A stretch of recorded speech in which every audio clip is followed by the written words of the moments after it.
Yo, what's up guys? How are you doing today? Man, I'll be talking about Alperen Sengun and how he has just had an incredible ride. He's definitely becoming one of my favorite players so far this season in the NBA. The man is on a mission and he is just absolutely going in this season. Other than that, let's get straight into the video.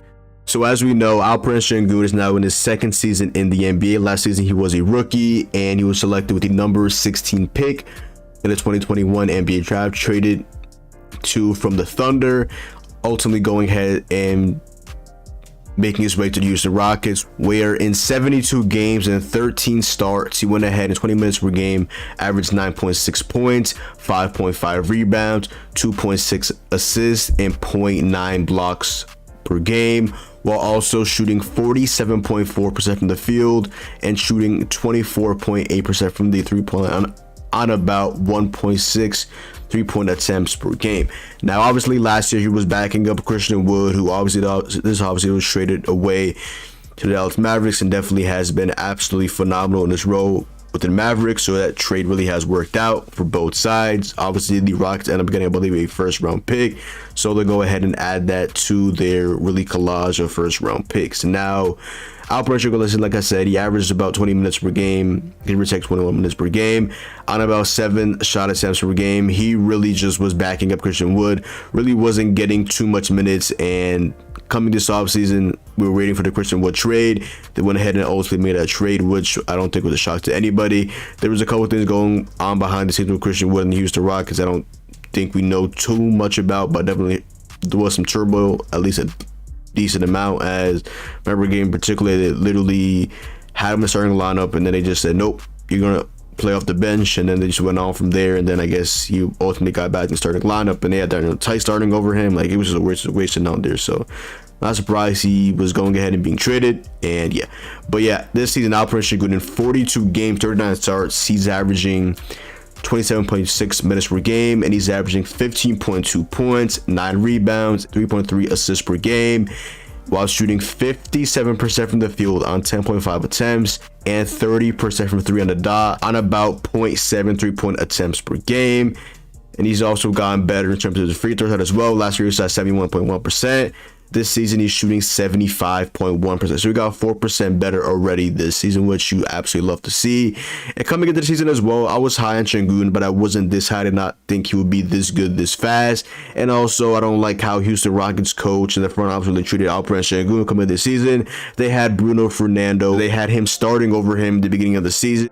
And I'm just sitting here as an Alperen Sengun fantasy owner, like, what are you doing starting Bruno Fernando over him, the former Hawk who they went ahead and let go? You're starting him over Sengun, your lottery pick at number 16. I mean, I guess he's not lottery, but 16 overall pick. Like, y'all traded Christian Wood, open up a space for Sengun, and y'all start Bruno Fernando over him? Like, what are y'all doing? And then ultimately went ahead and started Sengun, and he definitely has made the most out of that. The thing I really love about Sengun is he really is comparable to the likes of guys like Nikola Jokic. I just saw this meme on Twitter a couple days ago. It was obviously the old head, aka the master of the craft. Nikola Jokic at the bottom. At the top, you have Alperen Sengun, who really is the kid kind of learning to become one of the best centers, I would say, in terms of at least European centers currently in the NBA. And then in the middle, you have the guy that's kind of in the middle. He is obviously that is the bonus bonus. Now the king is trying to make his third career All-Star game. In my opinion, definitely is an All-Star. So you have Sengun at the top, the kid learning, not quite there as a bonus. And then you have Sabonis, so again, like I said, probably on his way to his third All-Star game. He is not as good, obviously, as Nikola Jokic, but he definitely is a phenomenal passer. Definitely, I would say, the second best passing big in basketball behind Jokic. Just an absolutely phenomenal passer, absolutely phenomenal rebounder. Really great in terms of his post game as well. Definitely has a really good mid-range shot as well, as I would say Nikola Jokic does. The thing with Sengun is he really hasn't expanded his game to the mid-range or 3-point shot yet. He definitely just cruises in the post, and he is really good in terms of his post moves. Yes, at points it can be a little bit interesting seeing him in the post, but I did see a video of him on Twitter recently working out with Hakeem Olajuwon, and that was in the offseason, obviously, and he was working on some spin moves. So if you're learning from one of the greatest centers of all time, just absolute rocket legend Hakeem Olajuwon, that is definitely a really good stepping stone to really cementing yourself as a really good player for the Houston Rockets franchise. And Alperen Sengun is definitely on the rise. Like I said, he's not as good as Sabonis and he's not as good as Jokic, but he definitely is that third guy in that third tier of European bigs in NBA with himself, Domantas Sabonis, and Nikola Jokic. Yeah, like I was saying about Alperen Sengun, most of his game does come from the paint. He is a little wonky in the paint. He has a couple interesting moves, but he gets the job done. He backs his opponents down, and whether that's via the hook shot, a little floater, just backing them down. He's had a couple of posters this season. Yeah, the posters were a little interesting, I'm not gonna lie. Again, like Sabonis and Jokic, not really two athletic guys, even though they are like 6'10 and above. They definitely aren't really athletic, so when they get up, it's kind of just like Jokic. He has the occasional dunk. Sabonis with his occasional lefty dunk, and Sengun has a couple of posts this season. Like I said, they don't really get up like that high. They don't really need to. They're almost 7 foot tall, but it really just is interesting seeing them go ahead compared to like Anthony Edwards, who, as he just dunked on Sengun 2 times in the Rockets versus Timberwolves matchup, and they play again today, so let's see what happens today. But yeah, Alperen Sengun got absolutely basically baptized respectfully by Anthony Edwards. Dunked him in the first half and dunked them in the second half, and then yeah, that was tough, Sengun. That was tough. That definitely need to work in your defense as well. But he definitely is, I would say, pretty good passer as well. Again, not as good as a passer as Domantas Sabonis and Nikola Jokic, but definitely is a really good passer, especially recently with KPJ being out. The offense has been running through him, and he's just had some absolutely phenomenal games, especially recently. Played a game against the Lakers where he went ahead, and even in the loss, because the Houston Rockets right now are one of the worst teams in basketball, actually the worst team in basketball, a record of 10-36. One of the only bright spots of the season for them has been Alperen Sengun in his rise this season. As against the Lakers, he absolutely went off. He had 33 points, 15 rebounds, and 6 assists, hitting 3 of his 5 free throws, hitting both of his threes, and making 14 of his 17 field goal attempts. And most of those, like I said, were inside the rim, just bagging people up, getting easy buckets, getting alley-oops, just going ahead and just being an absolute maestro around the rim. He also had a phenomenal game the game after that against the Hornets, where he went ahead and dropped 24 points, 12 rebounds, and 6 assists with 1 block as well. He also, like I said, I forgot to mention, he did get 4 blocks against the Lakers as well in that matchup. Like I was talking about against the Hornets, he had 24 points, 6 assists, 1 block, and 12 rebounds as well, as he made 10 of his 16 field goals and was an absolute menace on the glass, and most importantly around the rim as well, getting the job done in a sweet spot, which is right at the rim. Another thing about Sengun that is definitely, I would say, a little underrated, I would say, is his shot block. And yeah, honestly, he's a pretty good shot block. Like I said earlier, he's not really a good defender in terms of his like switching and all that, but in terms of shot blocking, I mean, again, he is 6'11", definitely would hope that you would be a pretty decent shot blocker. But first defense, I would say, I think he was a pretty underrated shot blocker. And one of the knocks at Sengun, I would say, would not really be about, I guess, his game. It's just pertains to his foul trouble. Like last year in, I believe, last year in his rookie season behind Christian Wood, he was averaging 20 minutes and he had an average of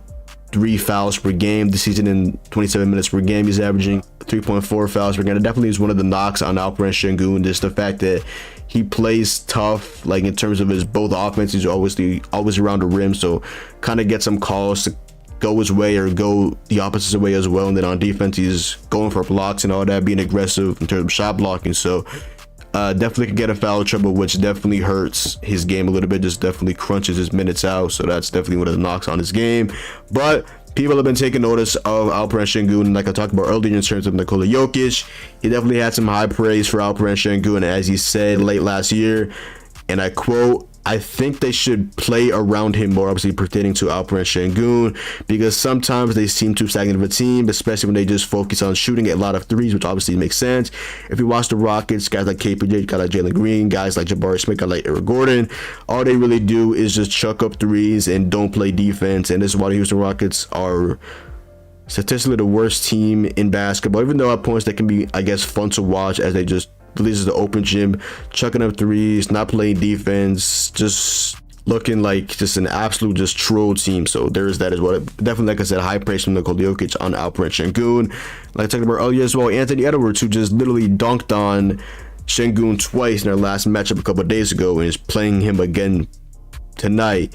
He said on Alperen Sengun, me personally, I think they need to build around number 28. I'm pretty sure I heard that Anthony Edwards actually can't like pronounce Sengun, so he just literally just called him number 28.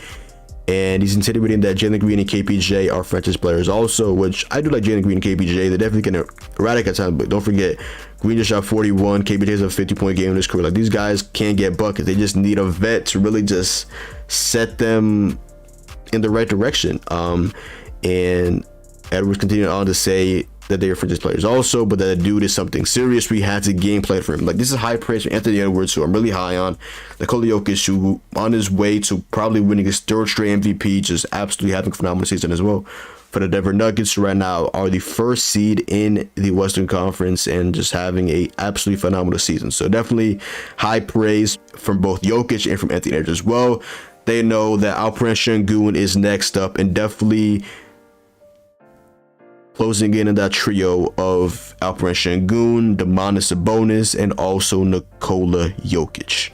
And the crazy part about Alperen Sengun is there's still room for him to improve. Like I said, he can get better in terms of his post game. At points, it's a little wonky. So again, that time that he puts in with Akeem Olajuwon, going ahead and working on that spin move, working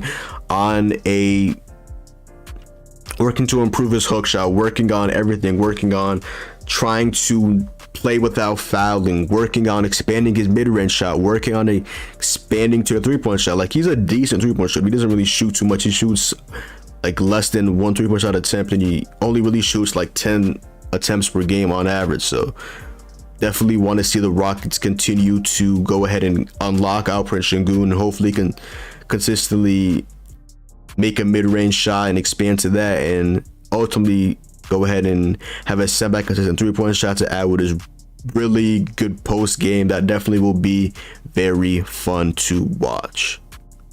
Yeah, the Rockets, you guys definitely need to continue to run through Alperen Sengun when KPJ is back. The offense is definitely a lot more fluent. Again, Domantas Sabonis right now having, in my opinion, his best season. He has had how many double-digit games this season? He's just been really another guard in terms of he's really just a point center again for the Sacramento Kings, along with De'Aaron Fox, obviously having a really good season as well. And Jokic as well, we know him as the literal point center, definitely in my opinion the best passing big in basketball. So definitely it's not really a hot take at all. But other than that, yo, that is the pretty much it. Go down below, drop a like, comment down below, sub up, follow me on Twitch, Twitter, and your boy John. Hopefully you guys enjoyed the video, and I'm out, man. Peace.